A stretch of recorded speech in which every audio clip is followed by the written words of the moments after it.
இந்த ரிவ்யூஸ் எல்லாம் பார்த்துட்டு இருந்தேன். ஏன் இவ்வளவு அதர் ஸ்டேட்ல 1000 கோடி கலெக்ஷன் பண்ணுது, தமிழ்நாட்டுல மட்டும் இந்த 1000 கோடி கலெக்ஷன் வர மாட்டேங்குது? அதுக்கு காரணம் பாத்தீங்கன்னா நம்ம ரிவ்யூவர்ஸும் மீம் கிரியேட்டர்ஸ் தான். கூலி இந்த படத்தோட ரிவ்யூ பார்த்துடலாம். இந்த படத்தோட ஒன்லைன் ஸ்டோரி பாத்தீங்கன்னா சத்யராஜ் இறந்துறாரு. சத்யராஜ் யாருன்னு பாத்தீங்கன்னா ரஜினியோட ஃப்ரெண்டு. இவர் ஹார்ட் அட்டாக்ல தான் இருந்தாரா இல்ல யாரும் கொண்டுட்டாங்களா அப்படிங்கறது இன்வெஸ்டிகேஷன் போகுது. ஃபர்ஸ்ட் ஹாஃப் ரொம்ப ஸ்லோவா தான் போகுது. பட் இன்டர்வலுக்கு முன்னாடி வர அந்த 10-15 நிமிஷம் பாத்தீங்கன்னா ஒரு ஹைப் நல்லா ஏத்திட்டு அந்த இன்டர்வல் சீனுமே ரொம்ப சூப்பரா இருந்தது. செகண்ட் ஹாஃப் ஃபுல்லா இழுத்து கொண்டு போய் முடிக்கிறாங்க. அதான் படம். இந்த படத்துல பிரச்சனையுமே இருக்கு, அதை லாஸ்டா சொல்றேன். தலைவருக்காகவே இந்த படத்துல நிறைய பேர் நடிச்சிருக்காங்க. கேரளா, தெலுங்கு, ஹிந்தி எல்லா இண்டஸ்ட்ரியில இருந்துமே வந்து நடிச்சிருக்காங்க. இந்த படத்துல பிரச்சனை என்னன்னா டூரேஷன் 169 மினிட்ஸ் இருக்கு. அதாவது 2 மணி நேரம் 50 நிமிஷம் தியேட்டர்ல உட்காந்து பாக்குற மாதிரி இருக்கு. ஆல்ரெடி லோகேஷ் சொல்லிட்டாரு நோ காம்ப்ரமைஸ் இன் வயலன்ஸ் அப்படின்னு. படம் ஃபுல்லா ஒரு 2000 பேர் வெட்டி குத்தி இந்த மாதிரி சீன்ஸ்லாம் இருக்கும். அது பார்க்கவுமே ரொம்ப நல்லா இருந்தது. ஸோ அவருடைய ஜேர்னர் அதான். ஸோ அது ரொம்ப பார்க்கறதுக்கு ரொம்ப சூப்பரா இருந்தது. படத்துக்கு பெரிய தூண் பார்த்தீங்கன்னா அனிருத். பேக்ரவுண்ட் ஸ்கோர்லாம் பிச்சுட்டு அப்படி இந்த ரிவ்யூஸ்லாம் பார்த்துட்டு இருந்தேன். ஏன் இவ்வளவு உங்க ரிவ்யூஸ்காண்டி மக்கள் அப்படியே பிளைண்ட் பண்றாங்க? இப்போ நானுமே பார்த்தீங்கன்னா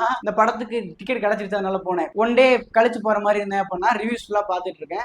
அவங்க சொல்லும் போதே நம்மளுக்கு மைண்ட்ல வந்து ஓ நல்லா இருக்காதோ, சரி பொறுமையா பார்த்துக்கலாம், எதுக்கு வேஸ்ட் பண்ணணும் அப்படிங்கிற மாதிரி தான் இருக்கு. நம்ம மைண்ட்லயுமே தோணுது இல்லையா? இந்த படம் ஒஸ்டான மூவிலாம் கிடையாது, டூரேஷன் கொஞ்சம் அதிகமா இருக்கு, அவ்வளவுதான். நம்ம ஊர்ல இந்த மாதிரி ரிவ்யூஸ் மீம்ஸ்லாம் போட்டு கலாச்சிட்டு இருக்காங்க. வெளியில நல்லா சந்தோஷமா இருக்காங்க, நல்லா இருக்குன்னு சொல்றாங்க, பாத்துட்டு தானே இருக்கும். இதுக்கெல்லாம் நானுமே ஒரு காரணம் தான். வெளியில பாத்தீங்கன்னா கூலி போலி அதெல்லாம் தூக்கி குப்பையில போட்டு படத்தை வந்து பாருங்க, படம் நல்லா இருக்கு. நெக்ஸ்ட் வீடியோ சந்திக்கலாம்.